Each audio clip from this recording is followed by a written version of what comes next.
पलट के देख तेरा बाप आ गया। রজনীকান্তের ছবিতে আমির খান, এদিকে টাইগারের বিপরীতে দেখা যাবে সঞ্জয় দত্তকে, আর ফাইনালি অনন্ত জলিল ডিস্ট্রয় করবে জিৎ আর রায়ান রাফির লায়নকে। প্রথমে আসি বাগি 4-এর কাছে। তাহলে প্রকাশ্যে এলো বাগি 4-এ সঞ্জয় দত্তের লুক, রক্তে ভেজা জামা, হিংস্র মুখ, কোলে মৃত প্রেমিকা। বাগি 4-এর চতুর্থ পর্বে টাইগার শ্রফের বিপরীতে খল চরিত্রে দেখা যাবে সঞ্জয়কে। সম্প্রতি মুক্তি পেল ছবির নতুন পোস্টারে সঞ্জয়ের প্রথম লুক। এই পোস্টারে লেখা সব প্রেমিকের মধ্যেই একজন ভিলেন থাকে। আগামী বছর সেপ্টেম্বর নাগাদ মুক্তি পেতে পারে ছবিটি। 8 বছর আগে মুক্তি পেয়েছিল ফ্রাঞ্চাইজির প্রথম ছবি। টাইগারের বিপরীতে সেই ছবিতে ছিল শ্রদ্ধা কাপুর। দ্বিতীয় পর্বে মুখ্য চরিত্রে টাইগারের সঙ্গে ছিল দিশা পাটানি ও মনোজ বাজপাই। বাগি 3-তে ফের জুটি বাঁধে শ্রদ্ধা টাইগার, সঙ্গে রিতেশ দেশমুখ। এই 3টি ছবি বক্স অফিসে ভালো ব্যবসা করেছিল। এবার চতুর্থ পর্বে সঞ্জয় টাইগারের জুটি কতটা চমক দেয় তার অপেক্ষা। তাহলে বাংলাদেশের megastar the superstar Ananta Jalil finally একটি ছবি নিয়ে আসছে যার নাম ডিস্ট্রয়। তার আগের ছবিগুলির নামের সঙ্গে এটির সাদৃশ্য নেই, সেই জন্য নেটিজনেরা একটু অবাক, কারণ তার ছবিগুলির নাম দিন দ্য ডে, খোঁজ দ্য সার্চ। তাহলে এটা ধ্বংস দ্য ডিস্ট্রয় হলো না কেন? তা যাই হোক, তিনি অভিনয় ও নাচ গানে কতটা পারদর্শী তা তো মোটামুটি সবাই জানে। আর একটা বিষয়, এই ছবির প্রযোজক ও পরিচালক হলেন এমডি ইকবল, আর নায়িকা হিসাবে থাকবেন বর্ষা। এই জুটি যে দর্শকদের ফুল এন্টারটেইন করবে তাতে কোনো সন্দেহ নেই।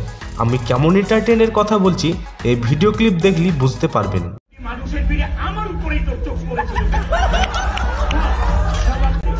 সে যাই হোক, এবার একটা বিষয় হলো, এই ডিস্ট্রয় ছবি 60% শ্যুট হবে মাঝ সমুদ্রে।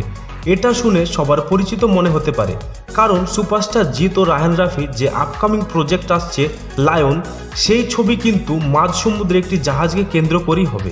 আর এটাও শোনা যাচ্ছে রায়ান রাফির টিম লায়নের শ্যুটের জন্য একটি পুরনো বড়সড় জাহাজের খোঁজ অলরেডি করছেন।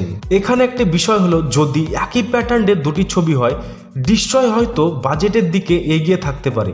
তবে এমডি ইকবলের পরিচালনা আর রায়ান রাফির পরিচালনায় আকাশ পাতাল তফাৎ থাকবে, কারণ বিগত কয়েক বছরে সুড়ঙ্গ, তুফানের মতো ছবি দিয়ে রায়ান রাফি বাংলা সিনেমা ইন্ডাস্ট্রিতে এক নতুন মাইল ফলক সৃষ্টি করেছে। আবার এটাও শোনা যাচ্ছে এই ডিস্ট্রয় সামনে বছর যে কোনো একটি ঈদে মুক্তি পেতে পারে। অন্যদিকে জিতের লায়ন মুভিও ঈদে আসতে পারে। তাহলে কি ডিস্ট্রয় ও লায়ন ক্ল্যাশ করবে?